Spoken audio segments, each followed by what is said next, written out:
तो चिंता मत कर बहन,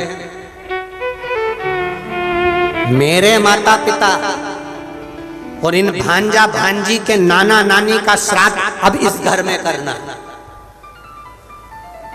मैं विश्वास से कहता हूं बहन कि पितृदेव कृपा जरूर करेंगे। कर भैया, भोजन होता तो मैं अपने बच्चों को ना करा देती, तो क्यों चिंता करता? कल मैं भोजन भेजूंगा, तू श्राद्ध की तैयारी कर। तैयारी श्राद्ध की। भाई ने एक बैलगाड़ी में सामान भरवाया, भेजने लगे। जैसे ही बैलगाड़ी में सामान भर कर भेजा, पत्नी ने पूछ लिया इतना सारा आटा चावल शक्कर घी कहां जा रहा है? पति ने कह दिया सारा की सारा मायके वालों को थोड़ा सा घाटा लग गया तुम्हारे, तो उनके यहाँ भेजा जा रहा है। अब मायके वालों का कहकर वो सामान सारा की सारा भेज दिया बहन के घर में। बहन के घर में सामग्री तो पहुंच गई, पिंड की श्राद्ध की तैयारी हो गई। भोजन करने के लिए ब्राह्मण संत साधु भी आ गए, भोजन किया। जब आखिरी का दिन था, अमावस्या का दिन, आर्यमा स्वामी जब पितरों को लेने के लिए आए, आप लोगों ने कथा सुनी होगी कि पितरों के देवता आर्यमा जो कौए पर बैठते हैं और कौए पर बैठकर 16 श्राद्ध में 16 दिन आर्यमा स्वामी पितरों को पितृलोक चंद्रलोक से ऊपर पितृलोक से लेकर निकलते हैं। जैसे आपके यहाँ चतुर्थी का श्राद्ध है, तो चतुर्थी के श्राद्ध वाले दिन जितने भी चतुर्थी के श्राद्ध वाले हैं, सब जगह पर पितरों को भेजते हैं, उनकी छतों पर छोड़कर आते हैं।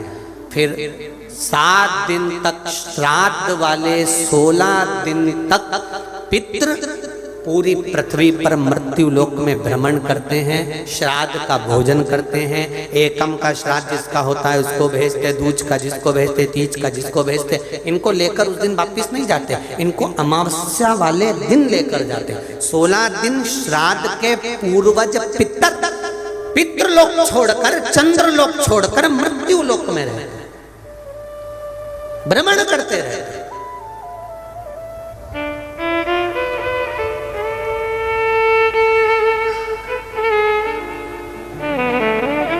और जब अमावस्या का दिन होता है, श्राद्ध पूरा हो रहा है, अमावस्या का दिन है, शाम का समय, जो जैसे अशोकनगर है, गुना है, शिवपुरी है, सीहोर है, भोपाल है, या आसपास के जितने गांव हैं, शहर हैं, इनके पास में जो नदी होती है, जो तालाब होता है, जो कुआं होता है, जो बावड़ी होती है, सारे पितर एकम से लेकर अमावस्या तक जितने भी पितर होते हैं, चाहे जिसके घर के हों, प्रत्येक घर के पितर नदी, तालाब, बावड़ी, कुएं के पास इकट्ठे होते हैं। क्योंकि पितर 16 दिन भोजन ग्रहण करने के बाद अमावस्या के दिन पानी पीने के लिए गांव की बावड़ी, तालाब, कुआं, नदी पर जाते हैं और वहां पानी का आचमन कर कर हाथ में जल लेते हैं। आर्यमा स्वामी कहते हैं कि जिसने आपको भोजन कराया है, जिसने आपको आमंत्रित करा है, जिसने आपको बुलाकर सम्मान दिया है, आप अपने पुण्य उनके खाते में दीजिए। तो पितर हाथ में जल लेकर उनका नाम लेकर कि मेरे मंझले बेटे ने, कि मेरे बड़े बेटे ने, कि मेरे छोटे बेटे ने, कि मेरे चौथे बेटे ने, कि मेरी बेटी ने, कि मेरे उसने भोजन कराया, उनका नाम लेकर पितर जल छोड़ देते हैं। तो साल भर उसके यहाँ भंडार भरा रहता है और वो उन्नति की ओर बढ़ता है।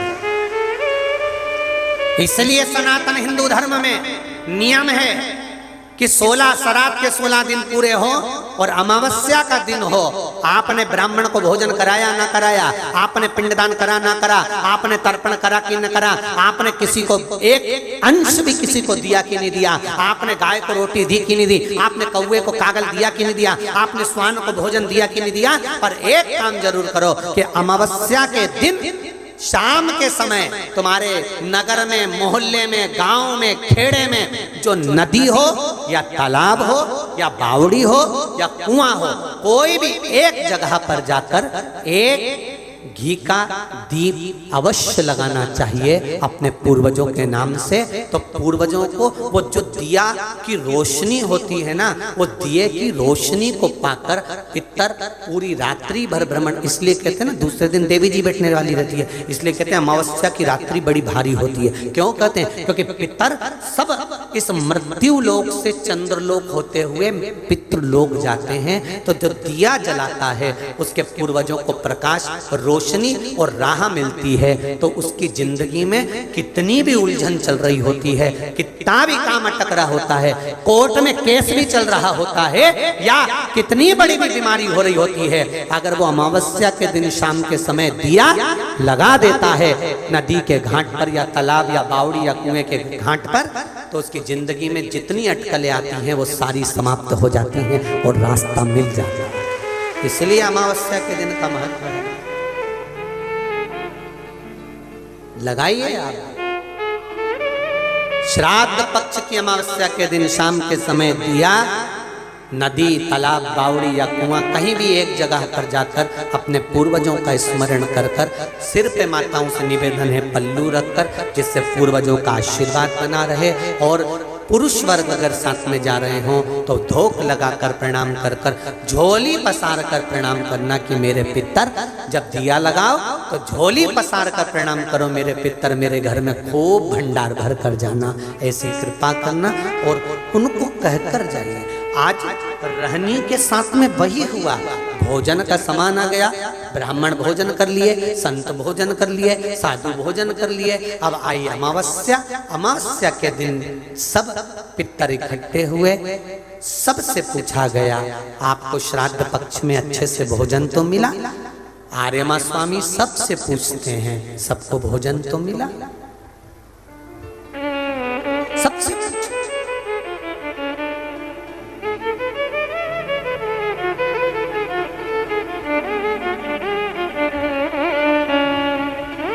सबने हाथ ऊंचे कर कर कहा, आर्यमा स्वामी हम पितरों को अपने अपने घर में भरपेट भोजन मिला है, पर रहनी के माता पिता की आंख से आंसू बह रहे थे।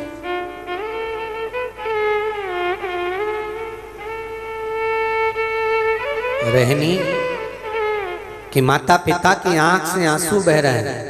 रहनी के माता पिता रो रहे थे तो पूछा, पितरों के स्वामी आर्यमा ने, क्या बात है आप रो रहे हो? आपकी आंख में से आंसू गिर रहे हैं, क्या हुआ? क्यों रो रहे हो? किस लिए रो रहे हो? रोने का कारण क्या है? कहा, मेरे बेटे के घर गई थी भोजन करने के लिए, पर वहां तो मायके वाले जिम रहे थे तो भोजन नहीं मिला। पंचमी का श्राद्ध था हमारा, हम गए थे, भोजन नहीं मिला। तो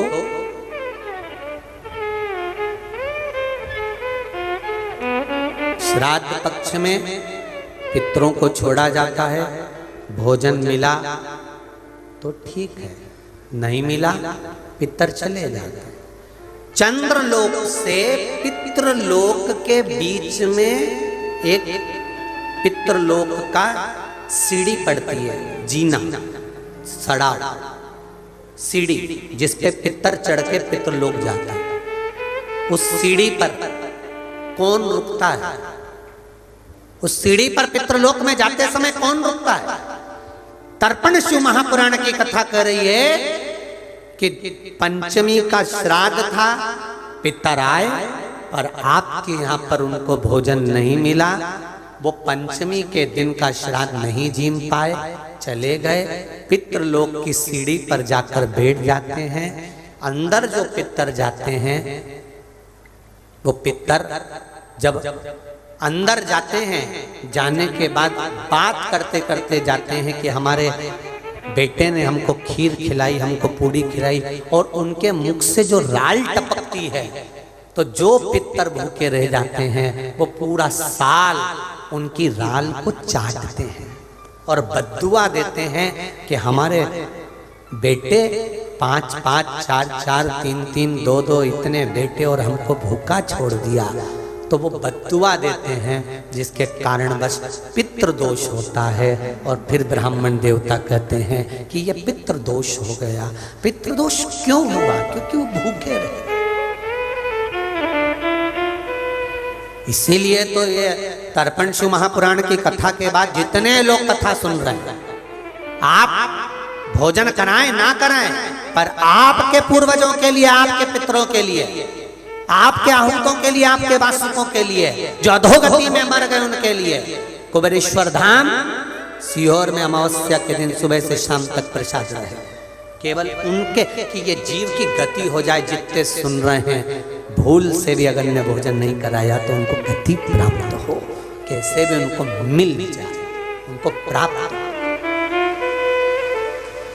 और अमावस्या के दिन 25 तारीख को कथा का विराम है, इसलिए 25 तारीख को हम सब, आप और हम, उन पितरों से विनय भी करेंगे, निवेदन भी करेंगे और आपसे कहेंगे कि 2 चावल का दाना आप अपने पूर्वजों के, पितरों के स्थान का स्मरण कर कर, या परिंदा या मटके का स्मरण कर कर छत पर डाल दे, उसका स्मरण रहे, मिले उसका। तुम रो रहे हो?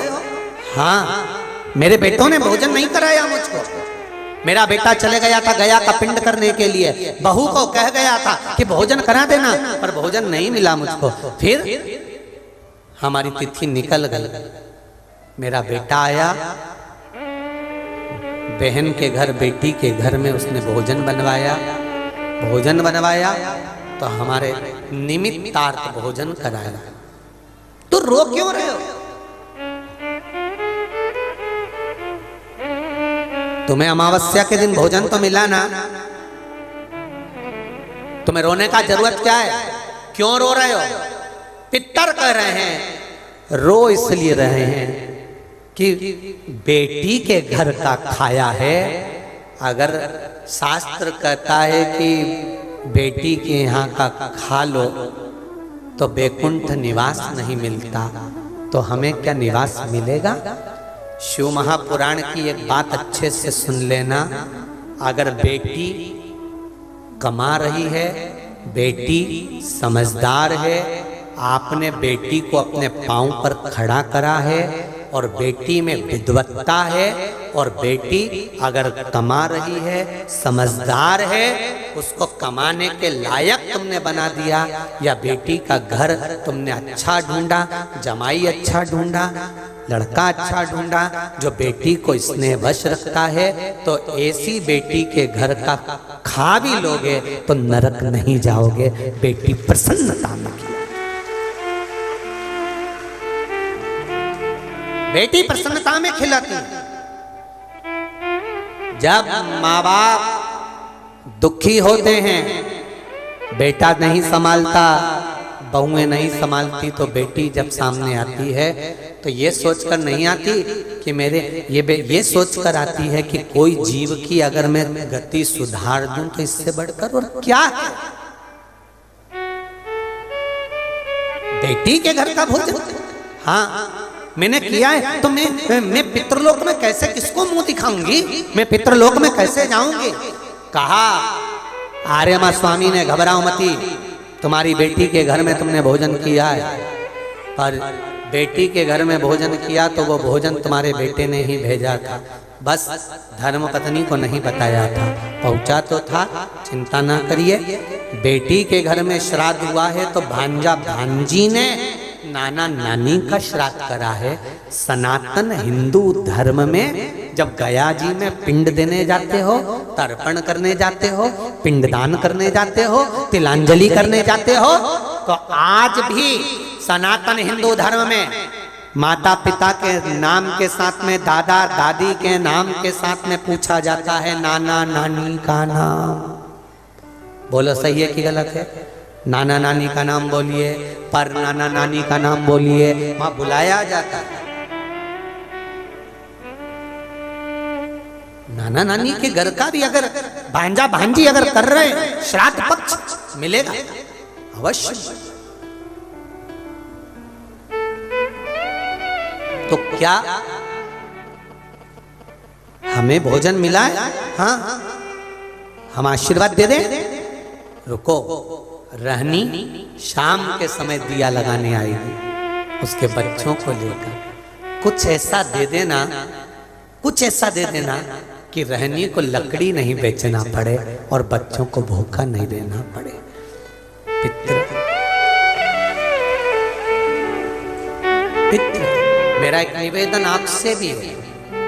ठेला चलाने वाला, ऑटो चलाने वाला, गाड़ी चलाने वाला, कबाड़ा बेचने वाला, भिक्षा मांगने वाला, एक गरीब से गरीब भी व्यक्ति एक घी का दिया अगर अमावस्या के दिन शाम के समय नदी, तालाब या बावड़ी के स्थान पर, घाट पर लगा दे श्राद्ध पक्ष में, अगली जब श्राद्ध आए तो बताना जरूर पत्र लिखकर कि पितरों ने भंडार भरा कि नहीं भरा, दिया कि नहीं दिया, देते हैं कि नहीं देते, ये जरूर बता। अगली बार जहाँ कथा रहे तो आ जाना आप भी बताने के लिए अशोकनगर वालों की हमने। और जितने सुन रहे हैं भारत की भूमि पर, जितने देश विदेश में बैठकर कथा सुन रहे हैं, सब स्मरण करो और सबको सूचना दो कि श्राद्ध पक्ष की अमावस्या को शाम के समय पर दिया लगाने का फल क्या होता है। इस क्लिप को काट कर जनमानस तक भेजिए कि उसका लाभ क्या है, उसका फल क्या है, प्राप्त हो। किसी को मार्ग बता देने पर भी फल की प्राप्ति होती है भाई। हमारे यहाँ तो यहाँ तक कहा, एक वकील केस हार कर खड़ा था और कोई एक बेचारा गांव का व्यक्ति आकर खड़ा होकर पूछ लिया, वकील साहब ए काले कोट वाले भैया मेरे बेटे का पता बता दो। और वकील ने केवल कह दिया चल यहाँ से। वकील केस हार गया था, गुस्सा आ रहा था, उसने भगाया। गांव के व्यक्ति को लगा इधर कहा है वकील साहब ने, तो यहीं चले जाता। वकील साहब के कहने पर गांव का व्यक्ति उधर गया तो कहीं शिव महापुराण की कथा हो रही थी, उसमें जाके बैठ गया। कथा पूरी सुन ली। शाम को जब कथा सुनकर जा रहा था, जाते जाते बीच मार्ग में बेटा मिल गया। बेटे ने कहा पिताजी आप यहाँ यहाँ? हाँ बेटा। और बेटा उठाकर उसको ले गया। 6 महीने के बाद वकील साहब के प्राण छूट गए। राम नाम सत्य हो। वकील ऊपर गए। यमराज ने चित्रगुप्त से कहा इस वकील साहब के पाप पुण्य गिनो।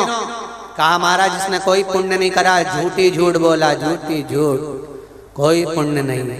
कोई एक तो पुण्य करा होगा। चित्रगुप्त महाराज ने कहा एक पुण्य करा है। क्या? गांव के व्यक्ति को शिव पुराण का रास्ता बताया था। तो यमराज बोले रास्ता नहीं दिखाया था, केस हार कर खड़ा था तो भगाया था। चित्रगुप्त महाराज बोले भले भगाया पर इशारा तो वहीं का करा था ना, जहां शिव पुराण हो रही थी। इशारा तो वहीं का करा है। तो आप बताओ क्या करना है? धर्मराज ने कहा एक काम करो, इसने शिव महापुराण का रास्ता बताया तो इसको वैकुंठ का रास्ता बता दो। वैकुंठ का रास्ता, बस मार्ग प्रशस्त हो जाता। रहनी शाम को दिया लेकर पहुंची।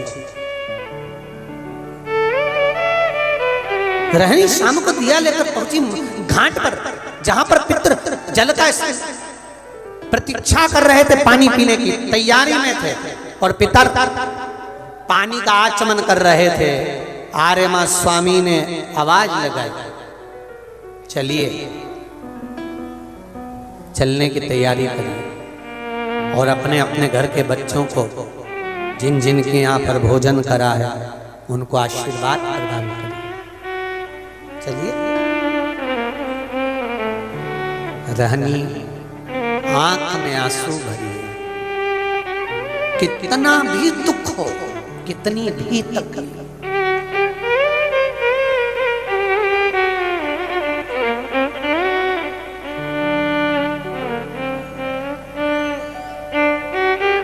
करना, ब्रह्मा जी ने सृष्टि की रचना करी थी और सृष्टि की रचना करते करते ब्रह्मदेव ने सृष्टि की रचना करी, पितर भी बनाए। पितरों का स्थान ब्रह्मा जी बनाना भूल गए थे। पितरों का स्थान ब्रह्मा जी बैठे थे और पीठ से पितरों का निर्माण कर दिया। शंकर जी ने आकर पूछा, ब्रह्मा जी क्या कर रहे हो? ब्रह्मा जी बोले, मैंने किन्नर बनाए, नाग बनाए, गंधर्व बनाए, सब कुछ बनाए, इन पितरों का स्थान कहाँ बनाऊं? तब शंकर भगवान ने कहा, जिस कैलाश पर्वत पर मैं बैठता हूं और मेरे मस्तक पर जो चंद्रमा विराजमान होता है, उस चंद्र का चंद्रलोक मेरा ही लोक है। उस चंद्रलोक के ऊपर पितरों का स्थान बना दो। ब्रह्मा जी ने कहा, यदि मैं पितरों का स्थान चंद्रलोक के ऊपर बनाऊंगा तो आपको कष्ट होगा भोलेनाथ, आपको कष्ट होगा।